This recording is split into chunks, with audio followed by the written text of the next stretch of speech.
Em uma manhã que parecia igual a tantas outras no sítio, o vento trouxe uma mensagem que rasgou o céu de Helena.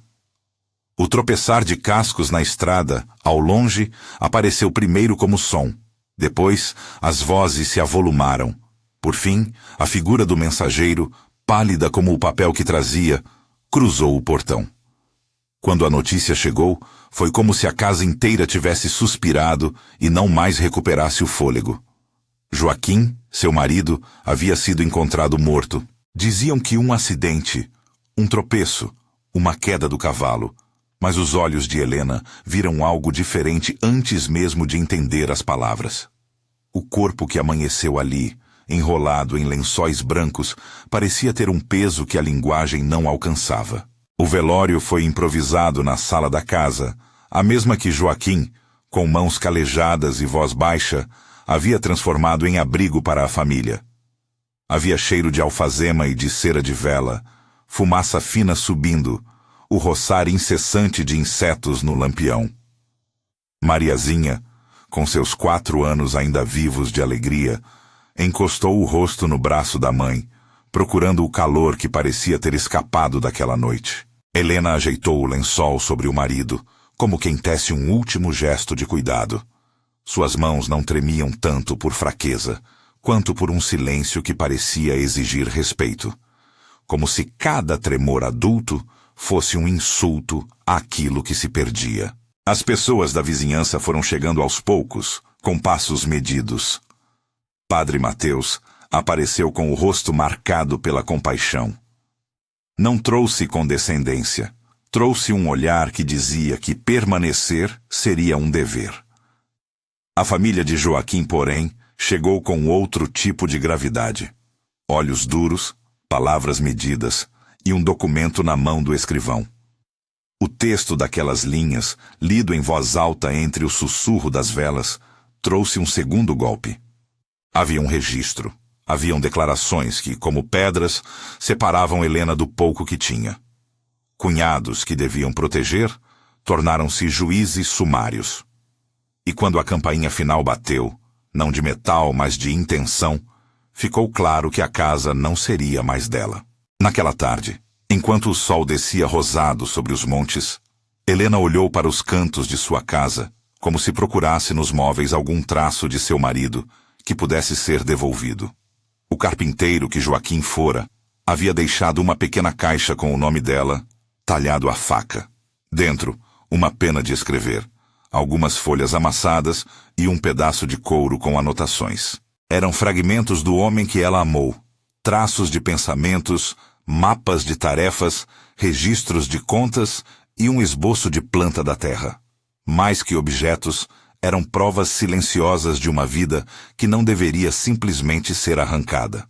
Quando a ordem de saída foi imposta, não houve grito. Houve uma cena de constrangimento e de vergonhosa formalidade. Eulália, a cunhada que sempre pareceu ter um sorriso mais duro que alma, apontou para a estrada, como se designasse um destino já traçado. Alfredo Moreira, o escrivão, com ar de burocrata que julga ter cumprido bem seu ofício, leu o papel assinado e carimbado que agora justificava a usurpação. A palavra legítimo parecia soar vazia entre as paredes da sala onde Joaquim repousava, e o vento carregou até o terreiro a sensação de abandono. Helena, grávida, ouviu cada sílaba como se cada uma fosse um golpe. Seu corpo entendia as limitações impostas a uma mulher naquele tempo. Não detinha, por si só, os instrumentos legais que pudessem reverter uma decisão tomada por homens com títulos e selos. Ainda assim, a sua voz construiu uma resistência silenciosa. Não a gritaria, mas a firmeza que brota quando o coração é levado a proteger. Pediu apenas tempo para arrumar algumas coisas, para tocar no corpo do marido pela última vez, para embalar Mariazinha e preparar um pouco de pão para a estrada. Não teve compaixão de falsidade. Apenas teve o direito de cuidar. Ao pôr do sol, empurrada para fora da casa que fora seu lar, Helena caminhou com um pequeno fardo, os poucos cobertores, a caixa com os papéis de Joaquim e o brinquedo de madeira que o marido tivera feito para Mariazinha. O restante ficou para os homens que agora ocupavam o terreiro com a autoridade do carimbo e a força da tradição. A comunidade, que conhecera dias melhores em que a família Ferreira era respeitada, ficou dividida entre o temor do poder local e a vergonha silenciosa de não ajudar mais.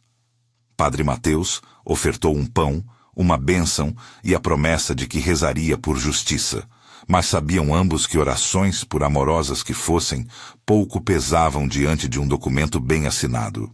Na estrada, com o céu já escurecendo, Helena deixou que a noite envolvesse o filho que ainda vinha, como se a escuridão fosse um cobertor que prometia menos coisas concretas, mas que ao menos dava o silêncio necessário para pensar. Mariazinha dormia, as mãos pequenas ainda apertadas em volta da madeira do cavalo de brinquedo. O medo era uma presença constante, o frio era outro. Ao longe, o ponto de um lampião sinalizava movimento. Vocês já imaginaram o que é ver o mundo inteiro reduzir-se a uma trilha estreita e um carrinho de pertences? Se essa história está tocando você, inscreva-se e curta para acompanhar até o fim o que aconteceu com Helena e seus filhos. Atravessar a madrugada foi uma lição de resistência. O sertão respondia em sons. O chiado dos gafanhotos, o lamento de uma coruja, o ribombar de uma carroça distante. Helena costurava junto à paciência e um plano que ainda era só um fio.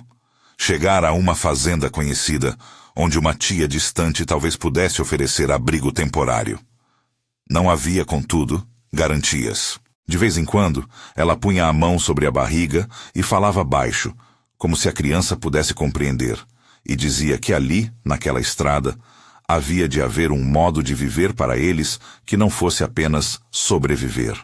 Na primeira clareira em que o vento trouxe o cheiro de ervas e lenha queimando, as luzes de uma pequena cabana surgiram.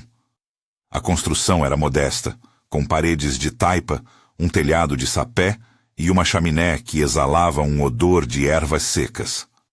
Um homem que passava por ali comentou em voz baixa: "Lá mora Benedita. Dizem que conhece remédios e que tem ouvido para quem precisa." Helena hesitou por um instante. Crescera numa cultura que ensinava que os outros também podiam ser perigosos, mas a fome e o frio não deixaram que o orgulho demorasse. Bateu a porta.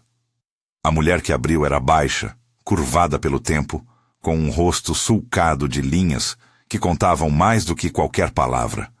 Histórias de noites longas, de partos, de perdas, de mãos que nunca deixavam de trabalhar. Seus olhos, porém, tinham uma lucidez serena, como se guardassem a paciência de alguém que vira muitas estações. Dona Benedita recebeu Helena sem perguntas que humilhassem, ofereceu um assento ao lado do fogo e enfiou um pedaço de pão na mão da menina. A lamparina lançava sombras nas paredes e os frascos alinhados num cantinho pareciam guardar só o suficiente para lembrar que o saber pode vir de gestos simples. "Não é costume meu receber estranhos sem consulta", disse Benedita com voz rouca, mas acolhedora. "Mas há dias em que é preciso abrir a casa. Conte-me, menina, sem pressa." Helena contou. Contou o choque do corpo na sua sala, a formalidade que a expulsou, o papel que tirou a casa da família. Contou Joaquim seu sorriso, a pena que havia deixado. A cada palavra, Benedita inclinava a cabeça, movendo as mãos como quem remonta um tear invisível. A trama das coisas se ajeitava diante dela. Não fez promessas milagrosas, não falou de bênçãos que descessem do céu sem custo. Falou de ervas que aquecem, de chás que acalmam, e, sobretudo, falou de atenção. A atenção, disse, é remédio quando os homens se valem do barulho para esconder a verdade. Naquela noite, enquanto o fogo estalava e Mariazinha adormecia com a cabeça encostada no colo de Helena, Benedita abriu uma arca. De dentro, saiu um embrulho de couro que guardava papéis amarelados. Não eram documentos oficiais, explicou, mas eram fragmentos, ofícios rasgados, retalhos de cartas, anotações de viagens ao cartório. Benedita não afirmou ver milagres nos papéis, nem invocou forças estrangeiras. Disse que a evidência muitas vezes está onde os homens menos contam, nas pequenas repetições, nas rúbricas mal copiadas, nas datas que não batem. Os homens de poder escrevem com pressa, murmurou, e a pressa muitas vezes trai. Joaquim era homem observador. Se deixou vestígios, talvez saibamos onde procurar. Dona Benedita contou então algo que Helena precisou ouvir. Que não fora acaso a maneira como Joaquim morrera, que havia mais do que um simples tropeço naquele cavalo. Falou com cuidado, não afirmou o que não sabia, mas disse que, às vezes, as circunstâncias de uma morte ficam certas só quando alguém olha com olhos que não se deixam intimidar pelo título ou pelo colete. Havia nomes que voltavam em seus relatos, menções a um tal Coronel Antônio Rodrigues Barbosa, senhor de muitas terras e de muitos olhares, que não pediam licença. Também falou de um escrivão que ajeitava papéis para o benefício de gente que tinha influência. Não disse mais. Deixou as palavras como sementes. Helena, naquela noite, acordou várias vezes. O calor do chá, o odor das ervas, a respiração calma de Mariazinha e o ritmo da casa de Benedita formaram um espaço seguro onde o medo não foi extinto, mas foi transformado em possibilidade. Ao amanhecer, Benedita não apenas ofereceu sopa, ofereceu um modo de olhar. Ensinou Helena a ver as letras como se fossem pistas, a identificar rubricas, a desconfiar de assinaturas que parecavam ousadas demais. Não era uma alfabetização simples. Era uma aprendizagem prática voltada para um mundo de papéis, que naquela época determinava o destino das pessoas. Foram dias de reclusão voluntária na pequena casa. Enquanto Benedita cozinhava chás de ervas para acalmar a barriga de Helena e proteger a criança que vinha, Helena aprendeu a segurar a pena com a destreza que só o já vivido ensina. Dizia Benedita: a letra de um homem é a extensão de suas mãos. Quem copia, repete os vícios. Quem falsifica, inventa errinhos que não combinam. E assim, Helena passou a olhar os papéis do marido com outros olhos, cotejando caligrafias, marcando datas, encaixando pequenas discrepâncias como peças de um quebra-cabeça. Houve, entre as duas mulheres, mais que ensino. Surgiu uma aliança. Benedita, com sua história embebida em tradição e observação, sabia que arriscar-se a enfrentar o poder local não era ato para corações pálidos. Havia pessoas que já haviam pago com perseguição por contrariar interesses poderosos. Abdicar seria uma forma de condenar outras famílias à mesma sorte. Helena, por sua vez, aprendeu a transformar o medo em cálculo. Se havia fraude, se havia cumplicidade entre os que lavravam papéis e os que detinham força, era preciso reunir prova suficiente para que a justiça, essa instituição onde ainda restava alguma esperança, pudesse agir. O caminho parecia longo, mas deixava de ser invisível. A comunidade que cercava a cabana foi a primeira a acenar em apoio. Famílias que já sofreram com o acúmulo de terras por poucos e com a exploração do trabalho, perceberam em Helena uma mulher que poderia ser voz. Trouxeram relatos próprios. Terras anexadas, contratos alterados, nomes desaparecendo de registros. Cada depoimento era um fio a mais no novelo. Havia também a quem faltasse coragem. Alguns se desviavam, temendo o olhar do coronel. Outras guardavam seus pequenos documentos em mangas e baús, prontas para oferecê-los quando a hora chegasse.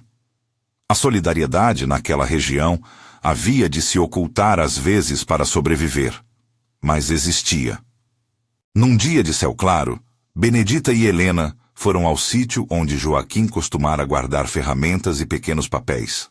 No celeiro, escondida entre uma tábua solta e um saco de sementes, encontraram uma trouxa enrolada em pano, rascunhos, cartas que Joaquim escrevera para si mesmo, um caderno com cópias de escrituras encaminhadas ao cartório, desenhos de margens que não batiam com o registro oficial.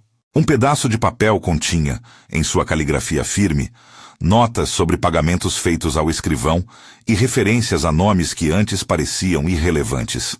Era pouco, era muito, dependendo de como se enfrentasse o sistema.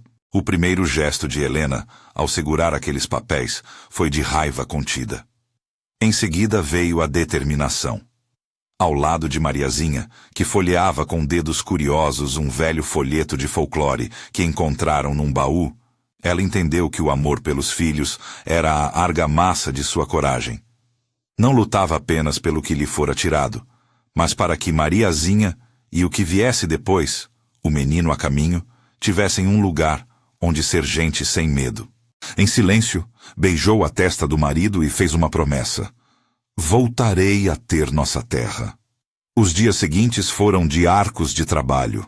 Helena, sob a orientação de Benedita, foi enfeixando provas e preparando uma narrativa que pudesse ser apresentada a quem tivesse autoridade. Não a autoridade que manda por força de armas, mas aquela que ainda se sustenta em balanças e papéis. Havia, contudo, o problema do alcance. Para levar as evidências ao juiz competente, era necessário ir até a cidade da capital da província, onde se encontrava o foro onde decisões se tomavam com menos sucumbe às pressões locais. Havia um nome que se repetia nas conversas entre os poucos que ousavam falar com esperança.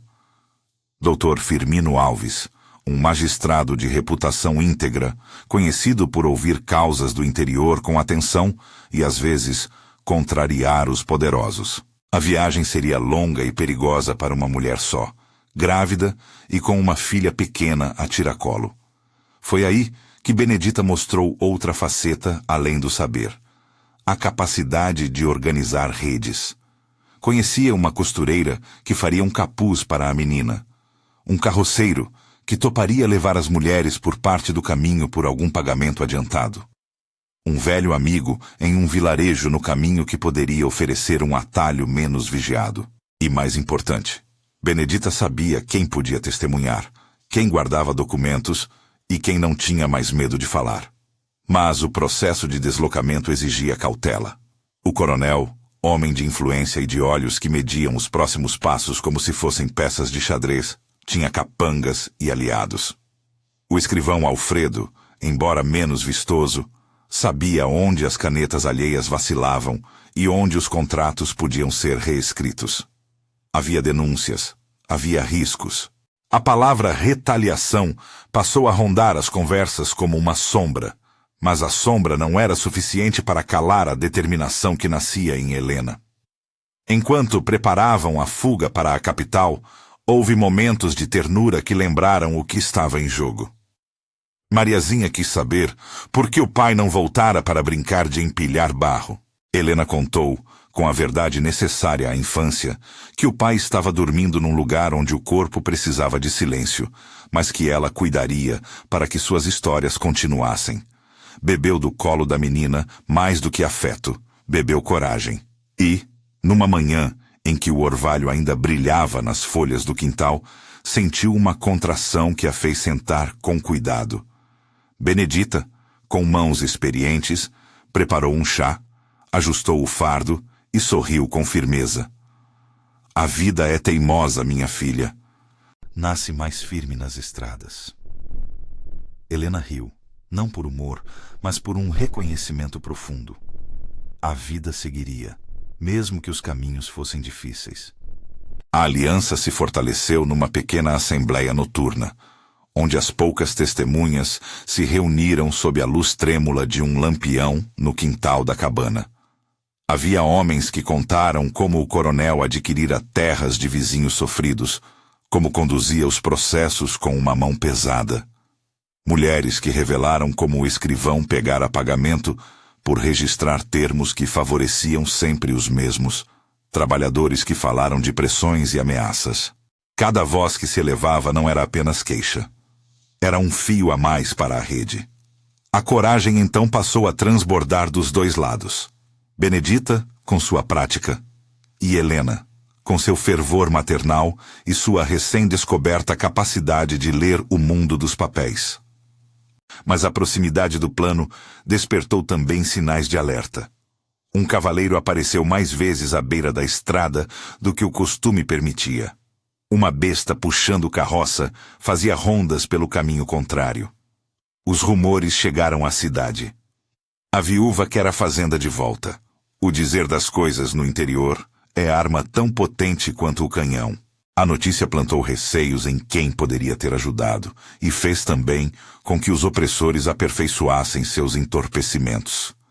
Calúnias sussurradas, documentos apressados, testemunhos que desapareciam como se fossem fumaça.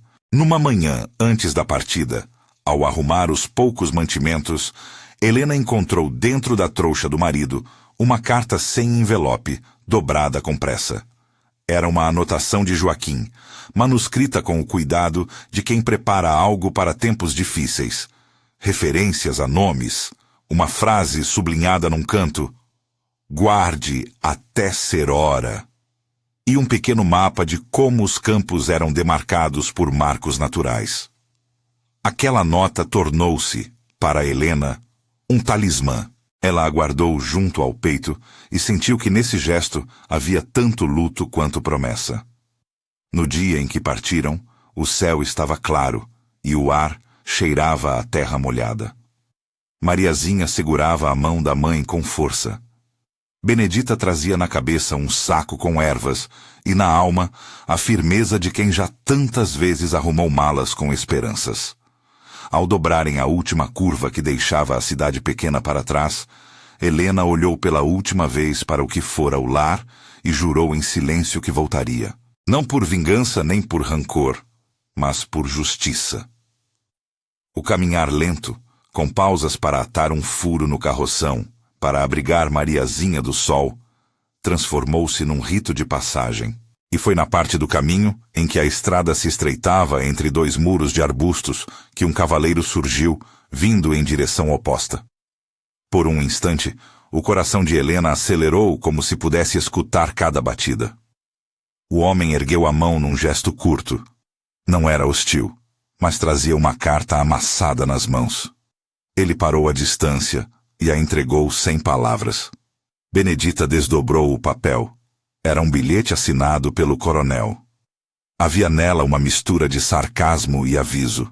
"Caminhe com cuidado", dizia o que foi escrito por alguém que achava poder intimidar com uma pena. O sol desceu lento, como se medisse o tempo entre as decisões e os perigos. Helena colocou a carta no bolso e sentiu o frio da responsabilidade. O caminho para a capital já não era apenas uma jornada física. Era uma travessia contra o poder estabelecido. Sabia que cada quilômetro adiante seria uma prova de que a justiça pode requerer mais do que desejo. Exigir tenacidade, resistência, alianças. E assim, ao som distante de um cão que uivou para a lua, as três figuras, a mãe, a filha e a mulher que lhes ofertara abrigo, continuaram a marcha para o que parecia uma cidade de promessas incertas.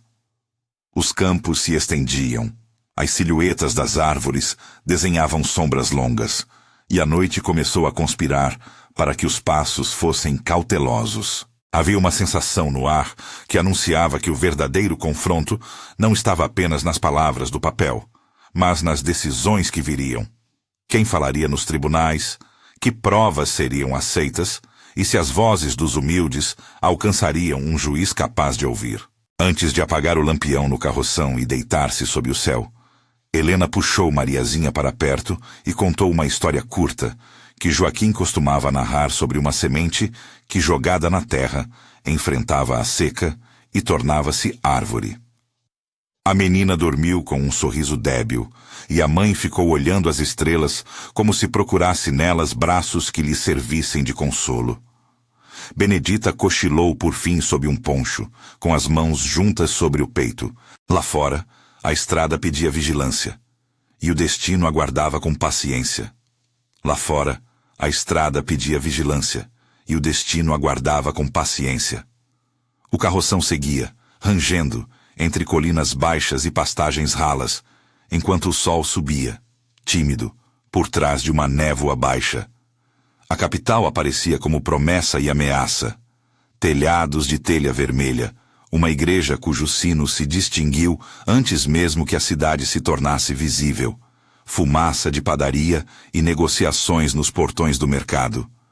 Helena, com as mãos calejadas de tanto apertar o rosário nas noites de insônia, e os papéis do marido mais próximos do corpo que dela mesma, sentiu a pele ficar curta, como se o peito pudesse explodir de tanto que queria falar e ainda precisava medir cada palavra. O caminho até o fórum foi anunciado por passos mais apressados da carroça, por gente que ia e vinha com papéis embaixo do braço e pelo odor de couro envernizado e tinta fresca que impregnava as ruas. Benedita mostrou-se um mapa humano naquela cidade. Conhecia um guarda que poderia orientá-las, sabia o nome de um escrivão que não se vendeu ao primeiro forasteiro e conhecia a rua onde moravam os profissionais que escreviam cartas e petições com boa caligrafia. A presença dela era um escudo. Onde aparecia, as conversas baixavam e muitas vezes a tentativa de humilhar deixava de ser imediata. Não por magia, mas por experiência e pela forma como sabia priorizar o que precisava ser dito. No fórum, a arquitetura impunha respeito. Escadaria de pedra, colunas gastas pelo passo de tantos que ali haviam buscado palavra e decisão. Dr. Firmino Alves, homem de cabelos já ralos, com uma barba aparada e o olhar de quem aprendeu a separar o medo da verdade, recebeu Helena e Benedita com um gesto que não era só de cortesia.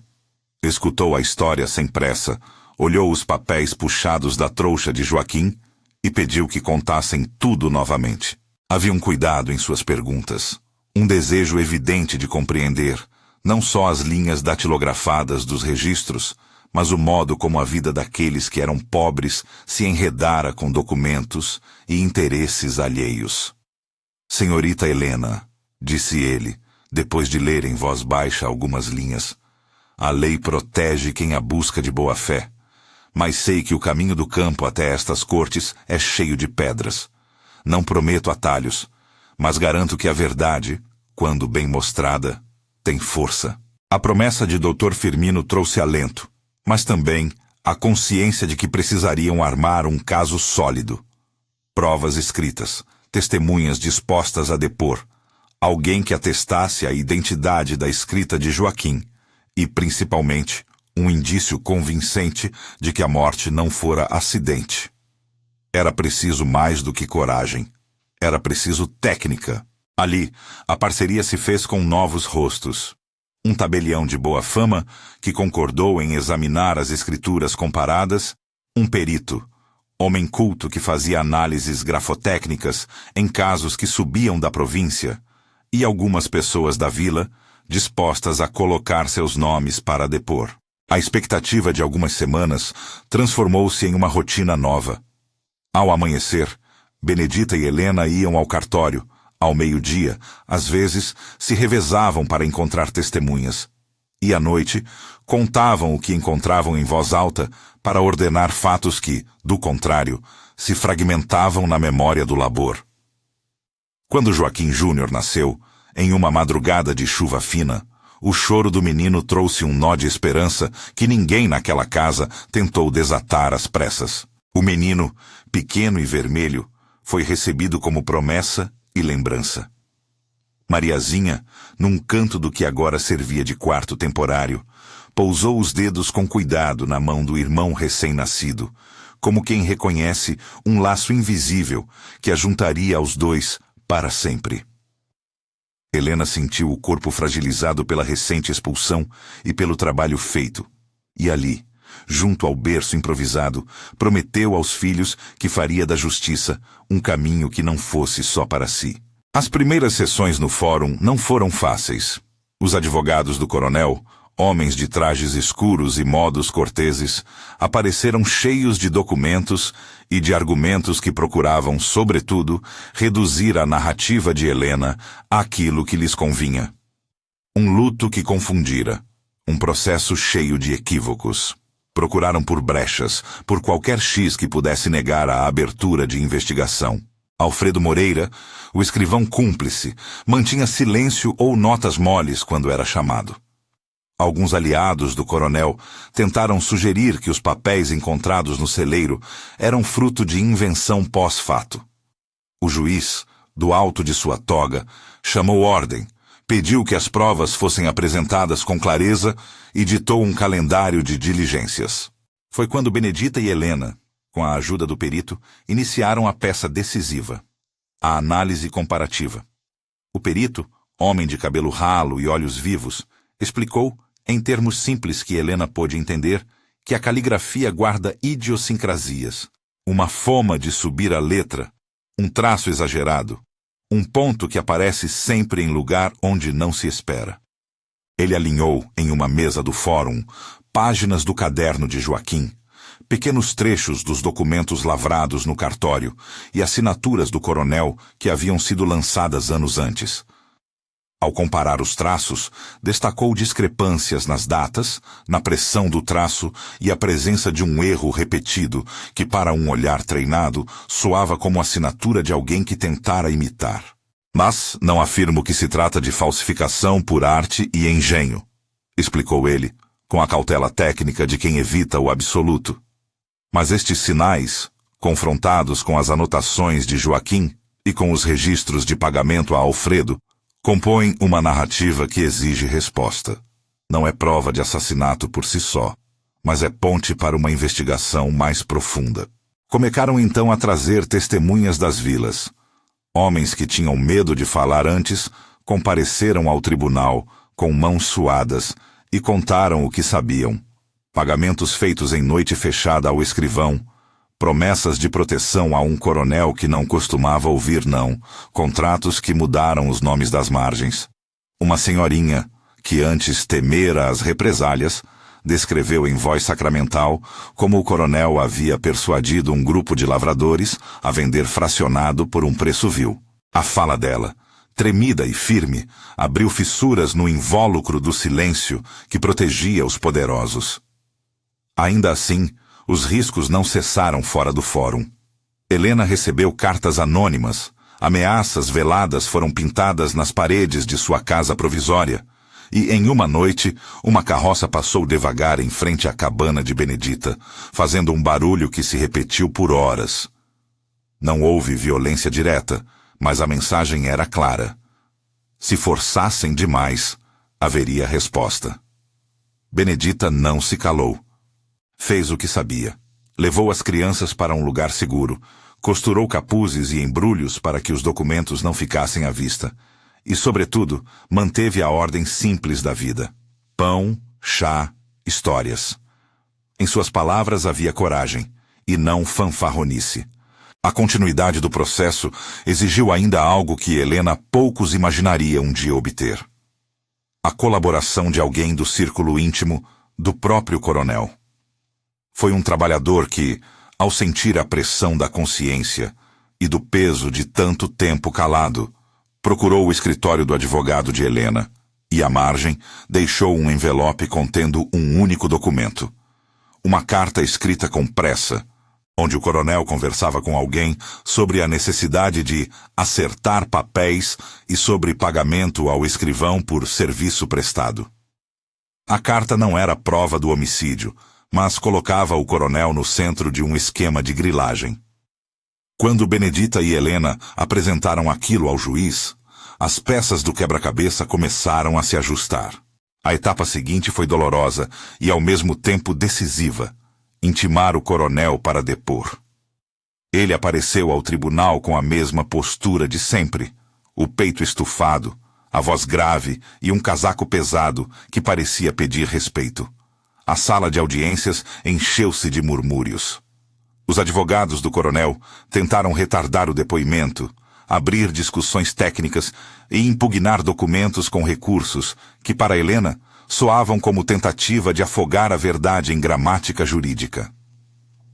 Doutor Firmino, firme, manteve a ordem e lembrou que, naquele espaço, o que valia era a clareza do fato. Chamaram-se testemunhas. Apresentaram-se os papéis que Joaquim guardara, e o perito, com paciência, explicou as comparações. O momento mais tenso aconteceu quando a carta decisiva, a que o cavaleiro trouxera à estrada e que Helena guardara junto ao peito, foi levantada pela defesa e exibida ao público. Era uma carta direta, onde o coronel tratava de pagamentos e tomos de terra como se falasse de gado. Preciso que o registro fique certo. Faço o que for preciso. No fim, uma frase rabiscada com pressa demonstrava impaciência. A voz do coronel ganhou um tom fascinado. As faces no tribunal se meteram como se tivessem sido atingidas por algo que ignoravam. A defesa tentou diminuir a importância do documento. Colocado fora de contexto, diziam. Mas o público já não era apenas um conjunto de ouvintes. Era a comunidade que havia sofrido décadas das mesmas práticas. Alguns, do alto dos bancos, murmuraram nomes, lembraram perdas, puxaram à lembrança casos que o poder escondia. O juiz determinou a perícia sobre a carta e ordenou que fossem convocados testemunhos que tivessem ouvido o coronel falar sobre tais práticas. A pressão cresceu. Confissão, quando veio, não foi um estrondo dramático, mas um desfiar exausto de palavras de um homem que, pela primeira vez, viu seu reinado precarizado. Estava diante de provas que conectavam suas intenções a atos concretos, testemunhos que o colocavam como maestro da máquina de usurpação. E ele, diante do juiz que mantinha olhos serenos, percebeu que a narrativa que construíra para si poderia desmoronar definitivamente. Em um dos dias mais quentes do verão, quando a sala transpirou o calor e a tensão, o coronel falou, sem teatralidade. Reconheceu que várias terras haviam sido apropriadas por meios ilegítimos. Admitiu a existência de pagamentos ao escrivão e, em palavras que pesaram no ar, confessou que sabia de meios para silenciar quando algo fugira ao controle. A confissão foi fragmentada. Confessou a manipulação dos registros, a pressão sobre lavradores, os pagamentos a Alfredo. Sobre a morte de Joaquim, disse o que era possível dizer dentro da lei, que ordenara que se evitasse problemas, que havia homens que atuavam, e que naquela cadeia de decisões alguém tivera coragem ou medo demais para ultrapassar limites. A acusação formal por assassinato requereu provas além da confissão de poder se ordenar a eliminação de um incômodo. Contudo, a admissão do coronel de manipular registros e seus atos de mando foram suficientes para que o tribunal determinasse medidas severas, perda de terras, restituição de registros, multas e a imediata devolução das propriedades questionadas. Quando a sentença final foi pronunciada, o ar no salão pareceu dilatar. O veredito não foi só uma vitória de Helena, mas de toda a comunidade que por tanto tempo sofrera a voracidade do poder local. O juiz condenou o coronel à perda parcial de títulos e decretou a restituição de parcelas onde provas claras indicavam fraude. Alfredo foi afastado do cartório e processado por cumplicidade em falsificações. A reparação financeira também foi decretada, uma indenização que, embora não apaziguasse completamente as perdas humanas, significava meios para reerguer a vida da família Ferreira. A notícia da decisão correu pela província como um vento novo. Palavras que antes não se ousava sussurrar passaram a ser pronunciadas com esperança. Em casa, quando Helena ouviu o veredito, sentiu o corpo ceder e as lágrimas se derramarem de forma que nem sempre permitira. Mariazinha, agora com os traços de uma infância marcada, mirou a mãe com olhos redondos. Benedita, com mãos enrugadas, colocou a palma sobre o ombro de Helena, sem grande discurso, porque naquela hora as palavras eram menores que o calor do aperto. Mas a justiça formal foi apenas parte da vitória. A reparação trouxe diante de Helena um dilema de caráter. O que fazer com os recursos? Mantê-los como riqueza pessoal teria sido simples. Multiplicá-los para se proteger da mesma voracidade que a expulsara seria quase natural. No entanto, a postura de Helena, alimentada pela maternidade e pelo ensinamento de Benedita, inclinou-se para algo maior. No silêncio de uma noite, sentada na varanda da casa que aos poucos recuperavam, Helena e a mentora conversaram sobre destino e dever.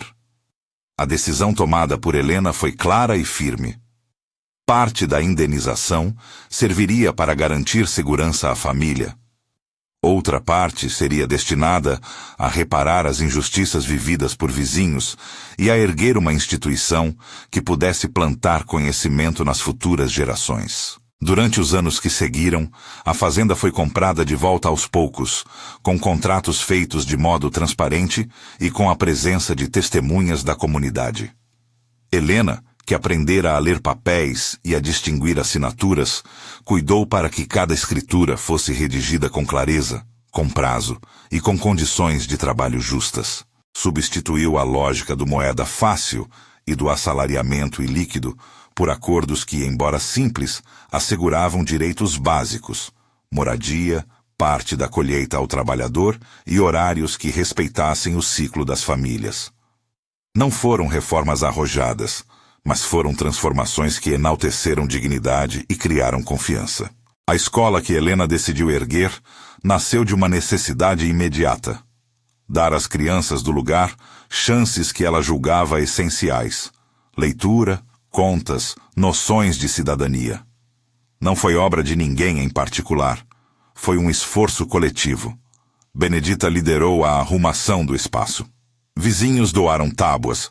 Fazendeiros que haviam sido afetados pelo mesmo coronel cederam terras para a construção e mulheres organizaram um mutirão de limpeza. A escola abriu suas portas sob a sombra de um jatobazeiro que ficava no terreno e que logo se tornaria símbolo do lugar, um símbolo de sombra e acolhida. O trabalho de Helena à frente da fazenda e da escola foi de dedicação metabolizada em paciência. Era mulher de decisões práticas.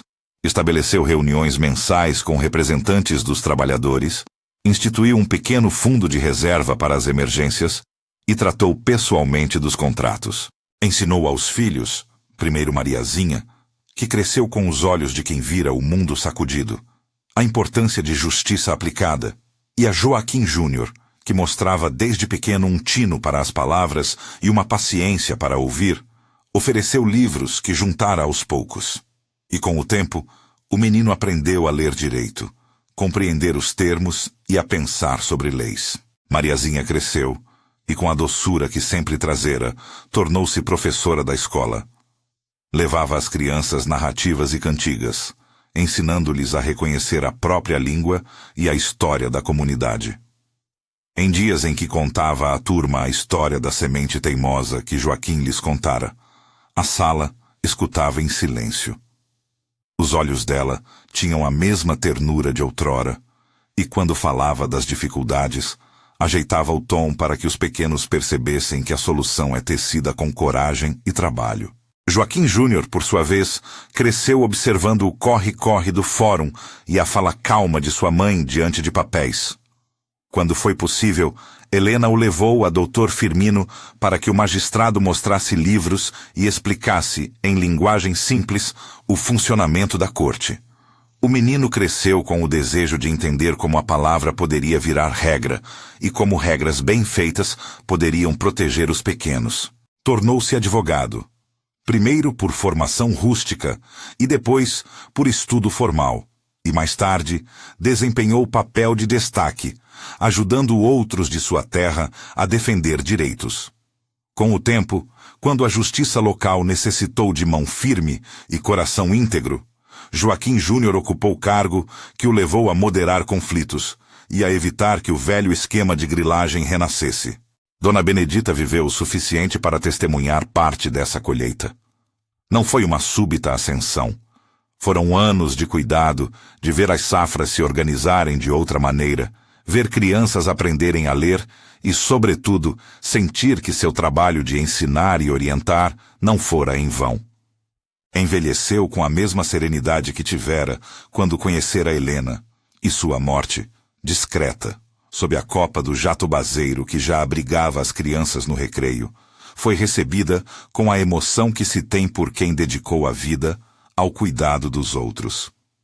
Havia choro, sim, mas também celebração. Enterraram-na perto da árvore.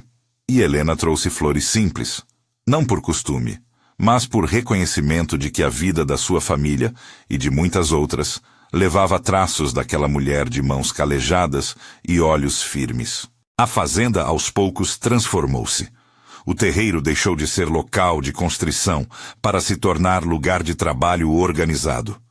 Novas cercas foram erguidas com cuidado que respeitava limites e vizinhança.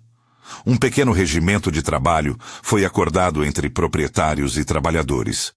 E a escola passou a ter uma biblioteca modesta, com livros doados por viajantes e por quem, num gesto de solidariedade, enviou um volume ou dois. Essa mudança não apagou as marcas da violência passada, mas estabeleceu rotinas que impediram, na prática, que o poder absoluto voltasse a se instalar. Nem tudo foi suave. Houveram resistências, tentativas de retaliação econômica e boatos que tentaram enfraquecer a imagem de Helena. Algumas famílias, receosas ou ainda à mercê de antigos relacionamentos de clientelismo, recusaram-se a aceitar mudanças que lhes exigiam independência. Mas a norma estabelecida, com contratos claros e acordos comunitários, começou a barrar os velhos costumes. E quando precisaram novamente das cortes, encontraram em pessoas como o juiz e em novos operadores do direito, como Joaquim Júnior, a possibilidade de ouvir sem subserviência.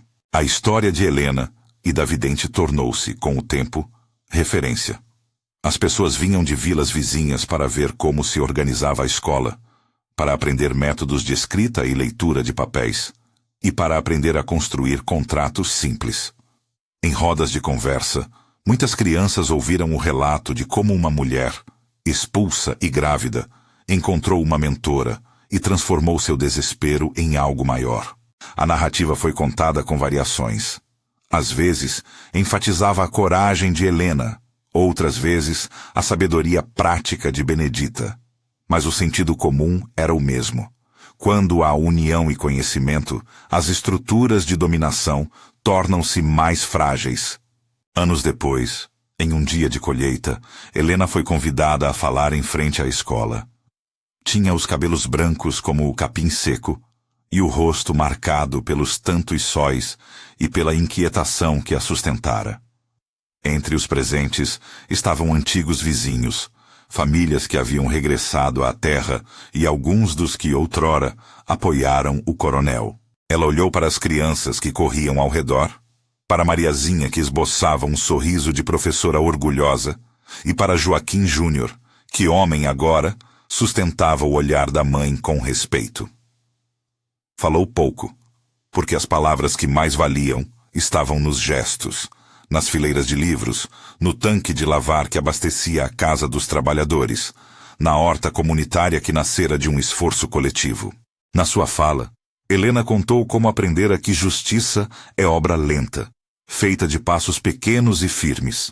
Falou da hora em que segurou os papéis do marido e sentiu a raiva transformar-se em propósito. Falou de Benedita, sem grandes pompas, como uma mulher que lhe dera abrigo e ensinara a ver as letras como frestas por onde a verdade escapava. E disse algo que ninguém ali esqueceu, que o amor pelos filhos a tornara melhor do que o ódio, pois o ódio cegaria e o amor, mesmo ferido, constrói. O tempo, que em geral corrói memórias, foi também médico daquelas feridas. A comunidade aprendeu a reconhecer sinais de fraude e a proteger seus documentos. A escola virou lugar de reuniões onde se discutia coisa pública. O terreiro passou a receber mercados organizados e, de quando em quando, o nome de Joaquim era lembrado com respeito como o homem que amara a terra e que, por isso, sua família lutara para reavê-la. Quanto ao coronel, o destino o trouxe de volta, mais contemplativo, rejeitado por parte da sociedade que antes o aplaudira. Pagou multas, viu parte de seus bens penhorados e enfrentou o descrédito. Não foi o castigo de uma peça de teatro, foi consequência das ações que ele próprio tomara.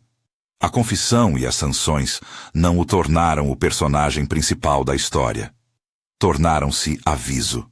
Alfredo, o escrivão, morreu anos depois, sem recuperar posição, e com o peso da culpa aonde quer que fosse. Para muitos, isso bastou como lição. A alegria completa nunca regressou, como se fosse mera restauração do que fora perdido. Havia uma memória que não se recupera, o rosto de Joaquim, a presença de seu corpo na sala em que fora velado. Helena guardava a dor como quem guarda marcas que não se quer apagar, porque elas lembravam o porquê de seus passos e davam nome à sua determinação. Nos dias de silêncio, sentava-se no alpendre e abrira os cadernos antigos. Relia passagens, lembrava da sua juventude e dos contos que contavam crianças na encruzilhada. Mas havia também o prazer sereno de ver crianças contando o mesmo conto da semente e, ao fim, aperfeiçoando as histórias com pequenas invenções próprias. Quando os filhos cresceram e tomaram destinos que ajudavam a perpetuar o bem feito, Helena soube que a vida tinha tido, apesar das perdas, sentido. Joaquim Júnior, já advogado e depois investido de função judicial honrosa, presidia audiências com pulso firme e compaixão. Mariazinha ensinava as mesmas letras que aprendera olhando a pena do pai. E a escola, que começara com tábuas e longe de perfeição, tornou-se um pequeno farol na região. Alguns alunos seguiram para a cidade. Outros permaneceram e passaram a cuidar da terra com critérios que não permitiam opressões. A vidente, como figura, permaneceu nas falas da comunidade não como alguém que prometera milagres, mas como alguém que soube ver padrões, ouvir e ensinar. Benedita não escondia suas práticas e crenças populares. Tratava-as como saberes que ajudavam a entender a vida.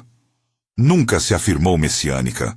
Seu lugar foi o de mentora, de mulher que orientou de maneira prática e humana. Essa delicadeza no tratamento fortaleceu a memória. Ela foi, sobretudo, ponte entre o desespero e a ação, entre a dor e a organização. O legado de tudo aquilo estendeu-se para além de uma fazenda recuperada. O que Helena e sua gente construíram foi um modo de existir que contrariava a lógica de quem se julga senhor absoluto. Pequenas reuniões para discutir trocas, uma caixa de reserva gerida coletivamente, mutirões para ajudar vizinhos em necessidade e a prática contínua de ensinar as crianças a reconhecer os perigos de assinaturas que se forjam e de contratos escritos de modo obscuro. A escola ensinava também isso, cidadania através do conhecimento.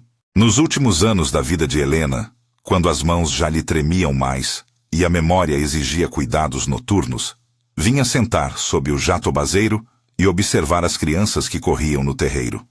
Às vezes, parava pessoas que passavam para perguntar como estavam, para dar conselho com a doçura de sempre.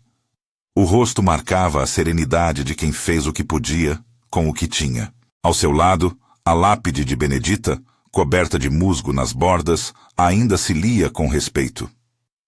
As crianças, quando passavam, depositavam flores simples, seringas de campo, como quem honra quem lhes ensinou.